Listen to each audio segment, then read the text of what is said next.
What's up guys, welcome back to the channel, and in today's video we've got a tier list and we are going through the most obese fighters in the UFC. That's right, we are looking at the blobs of the promotion. We are looking at the absolute fat fucks that exist within the UFC's heavyweight division. And also I've got two other fighters that appear in other divisions too, but for the most part we're looking at the heavyweights. We're looking at the 265ers, those that are cutting weight to heavyweight, those that have to get fat fucking removal surgery to make the weight limit.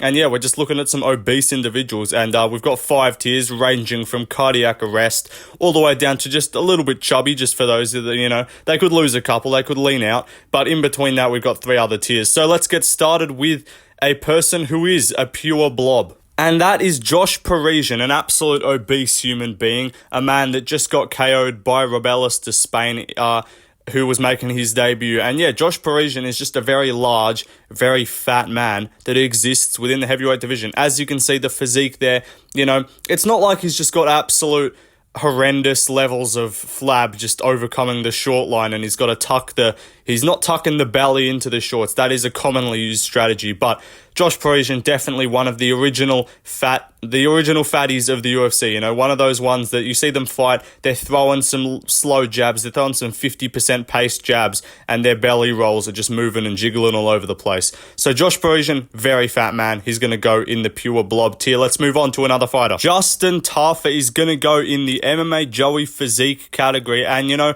I might be being a bit generous to MMA Joey. Honestly, I probably should have put him as the pure blob tier and then moved that down, because let's be honest, Josh Parisian, he's not, like, he's fat, but he's not as fat as some of the other people that are probably going to be on the list. But it's more also about how they fight and just kind of, you know, the obesity rubs off on you in the cage. Like, you see them and you're like, Jesus Christ, what the fuck are you doing?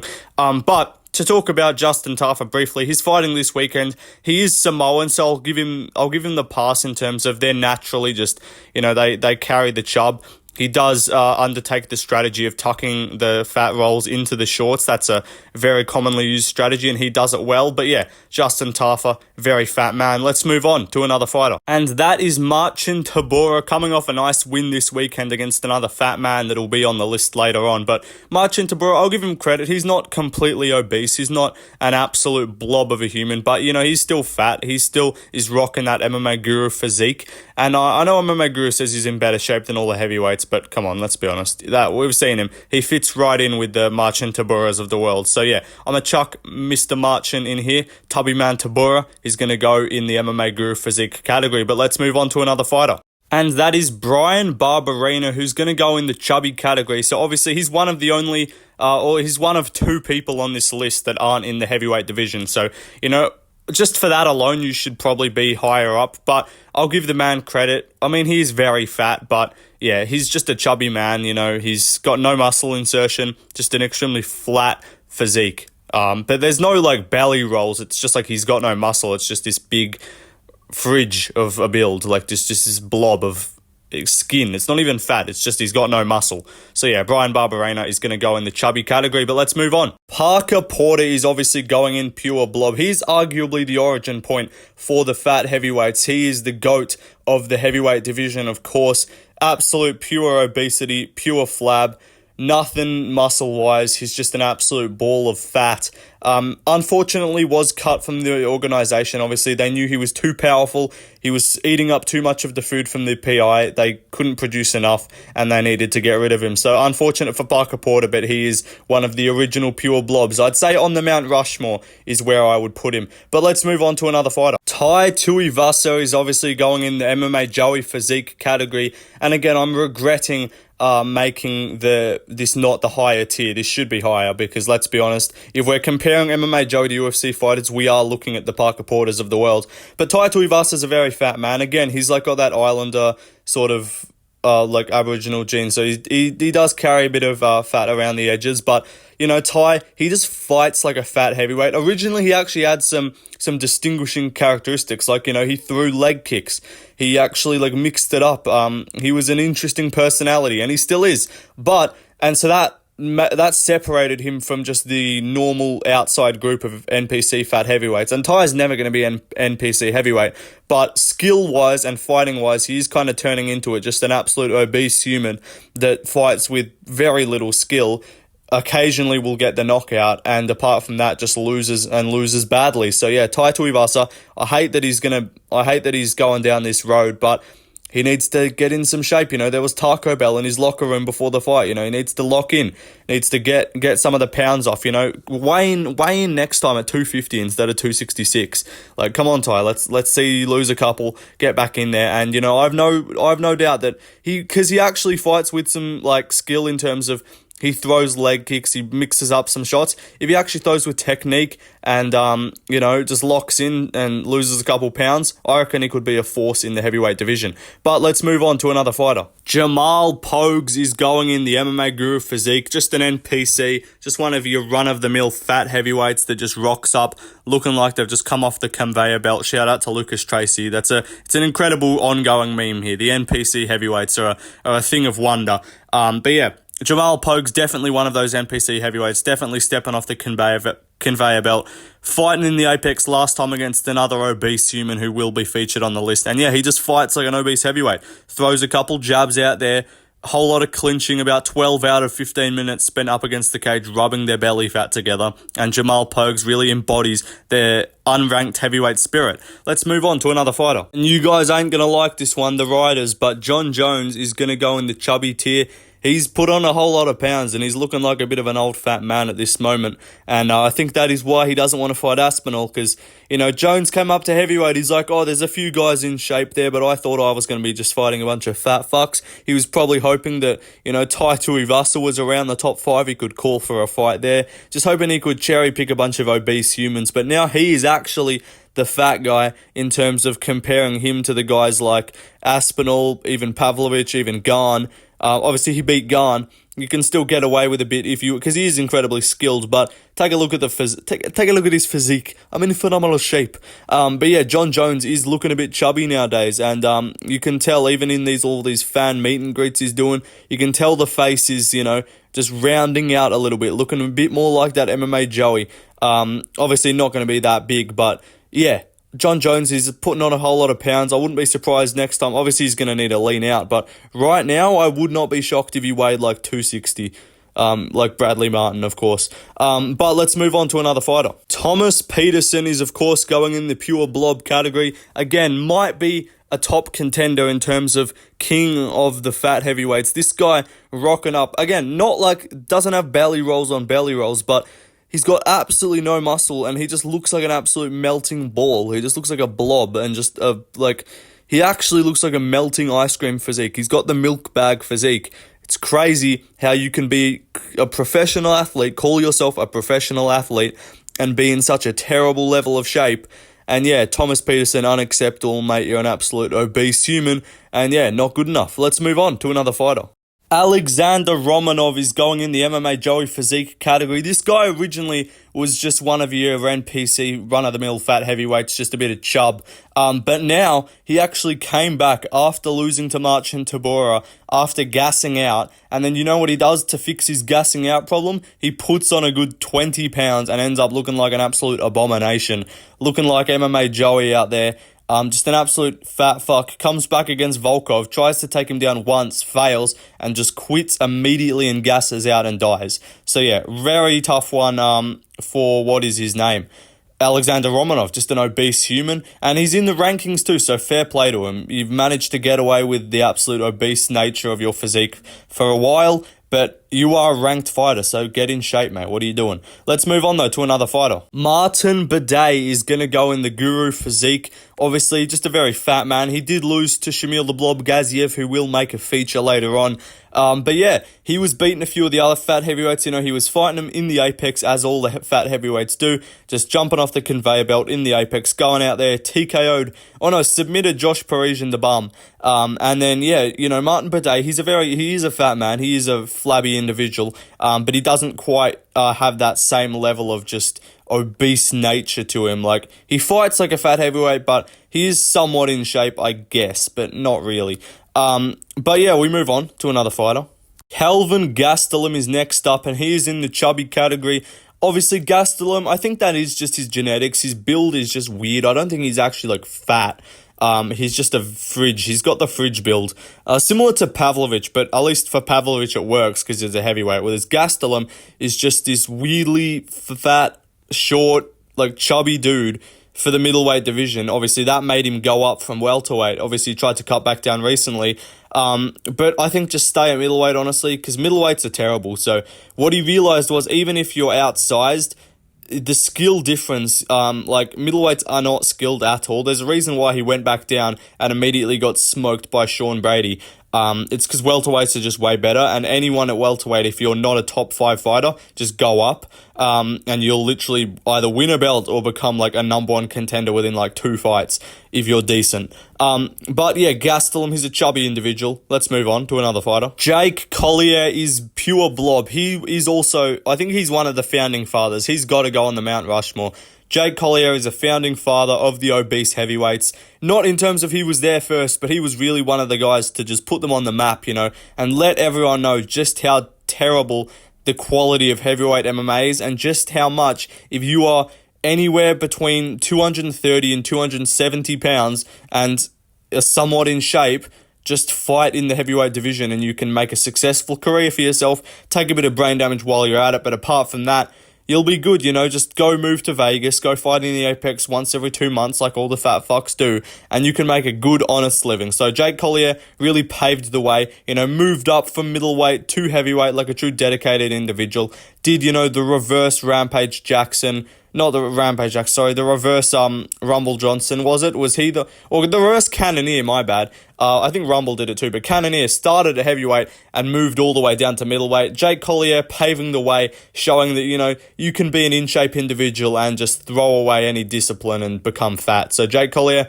amazing stuff. Good work, mate. Let's move on to another fighter. Mick Parkin is going to go in the Joey physique. Of course, he's fighting this weekend against Mo Usman, who is not an obese heavyweight, one of the rare ones outside the rankings that isn't fat. But Mick Parkin is on the chubby side. He is a bit of a big boy. He is, again, just carrying absolutely no muscle in his body at all. And that's why I'm going to be picking Usman to win. I'm probably not going to do a prediction video, but that's my prediction for that fight. I'm picking the only one out of the two that actually has a muscle insertion in their body, whether it be from steroids or not. But the only insertion that Mick Parkin has in his body is just insertions of lard, butter, and just all things fat and grease. So yeah, Mick Parkin, a very fat man. Let's move on to another fat man. And that is Jairzinho Rozenstruik. I'm not going to talk too much shit about him. You know, he's got that classic bit of chub, little bit of muscle, little bit of chub, just the average 7 to 15 ranked heavyweight build, you know. The top 6 or top 5 they're all in shape, they're all got the abs going on display, but from around 7 to 15, like the Rozenstruiks of the world, we don't see the pure obesity that you see outside the rankings, but you do just see the lack of abs, the lack of, you know, a shredded physique. He could definitely take a couple off, cut down to 250, 245, and he could be an in-shape man. But no, he's just gonna he eats what he wants on the side. You know, he dabbles in some fried chicken from here and there. That's nothing to do with obviously his complexion. But yeah, that's just what I suspect of Rozenstruik given his physique. But let's move on to another fighter. Waldo Cortez Acosta is going to go in the chubby category. Of course, he's not an obese human. He's not an extremely large man, but just, you know, he could just cut a few off. Not going to chat too much about my boy Waldo. Actually, no, he's not my boy. You know what? He's a fucking terrible fighter. He's awful. He tried to outpoint Andrei Arlovsky and then trash talk while doing so. Literally, Arlovsky was there for the fall of the Roman Empire. How dare you? How dare you insult such an important historical figure? But yeah, feed Waldo Cortez Acosta to Rebelis de Spain, who might be the only person in shape outside the rankings at heavyweight. And that means that aids in my confidence of him becoming a ranked fighter, because I'm pretty sure there's no one apart from him, and I guess you could put it Muhammad Usman. No one else is in shape outside the rankings. So full expectations on Rebelis to become a ranked fighter within the near future, and feed Waldo Cortez Acosta to him and he can promptly get knocked out very funnily, or in a very funny way. But let's move on to another fighter, Chris Barnett, of course, a pure blob of the UFC, an absolute obese human. Again, Mount Rushmore. I will say I do believe it is him, it is Jake Collier, it is Parker Porter, and then there is one more to come that you're gonna figure out pretty quickly. But yeah, Chris Barnett, one of two men to miss weight at heavyweight, the first to do it, you know, paving the way. Everyone's talking about weight misses, you know, with Christian Rodriguez, the bitch, you know, people that need they're talking about adding another division, but, you know, maybe we need to add a open weight division or a 290 or 300 pound division, because Chris Barnett at 5'9" is somehow struggling to make the 265 pound limit. You know, he's a fun guy, throws spinning wheel kicks, but this man backflips and you can just see the rolls of flab just cause tremors in the octagon. So yeah, Chris Barnett, a very fat man. Let's move on to another fighter. Rodrigo Nascimento is going to go in the Joey physique. He's just a fat man, just the average.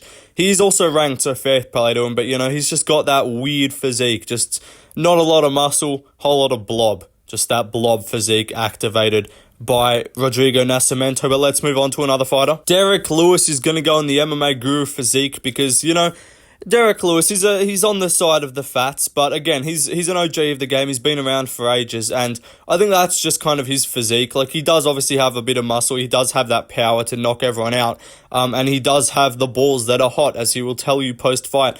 But Derek Lewis, you know, he's got some fantastic dance moves. You can see the belly jiggle a little when he does that post-fight dance after the DeLima knockout.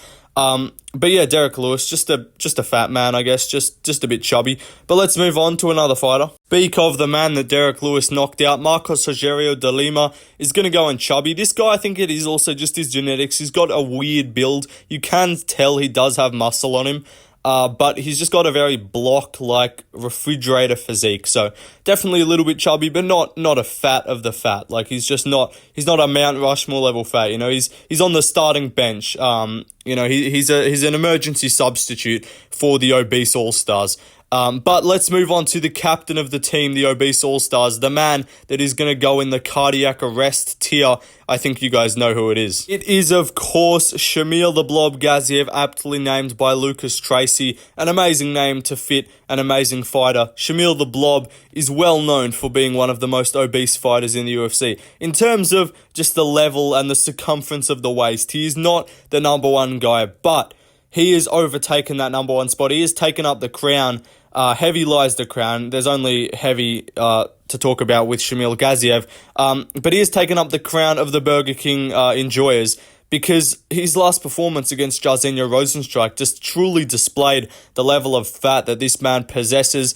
He actually gassed out and had a cardiac arrest in the octagon, and as a result, lost his eyesight. Prayers to Shamil Gaziev. I heard he still can't see. He's still got blurred vision in that left eye.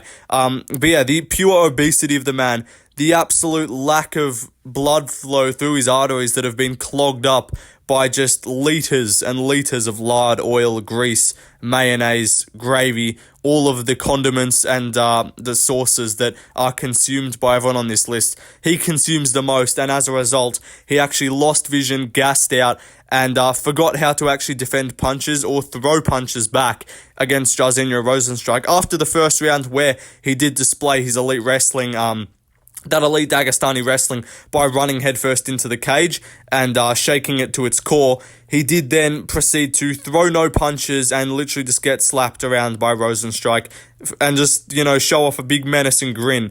But apart from that, he basically just got jabbed a whole bunch, opened his mouth. He was absolutely heaving. Like, that was just the noise that we could hear coming out of Shamil Gaziev's mouth in the octagon. No breathing through his nose at all. He's a pure mouth breather, Mr. Gaziev, and he is just an obese human. Heard on the side, you know, because that UFC pay, it's not quite good enough. He is having to run several Discord servers and become a Discord moderator as his part-time income, which, just look at the man, I would not be surprised. But yeah, he's actually applied for a lead position as the Domino's chef. I've heard he just wants to eat all the food. He's not actually going to make anything for the customers. Mr. Shamil Gaziev, he's the guy that, you know, you go to your local Subway, you go to your local KFC, and you'll be like, you know, can I get that or this or this? And they're like, no, we're all out. And we're like, what do you mean you're all out? It's right there. He's like, I was saving that for later. Like, Gaziev's the one that just refuses customers' food because he wants to eat it for himself later. So respect to the man, an absolute obese human. The first man to actually quit to cardiac arrest. And no, Jairzinho Rozenstruik did not win that fight. On Shamil Gaziev's record, the loss is not to Jairzinho Rozenstruik. The loss is to his arteries. That is listed as the opponent. And unfortunately, he took an L in that department. But Shamil Gaziev, is going to be the king of the obesities, the king of the blobs in the UFC, and he should wear that crown with honor and sit on his McDonald's throne chair with pride. So yeah, good stuff, Shamil Gaziev. That'll do it, guys, though. That is the video. Hope you guys enjoyed. Just having a good laugh. Just making fun of some obese individuals in today's video. And if you ever feel bad about yourself, or you think, your job or your profession might not be one to be proud of, just remember, these guys call themselves professional fighters, and they have the same physique of those that I can find down at my local McDonald's on a Saturday afternoon. So yeah, good stuff. See you guys in the next one. Peace out.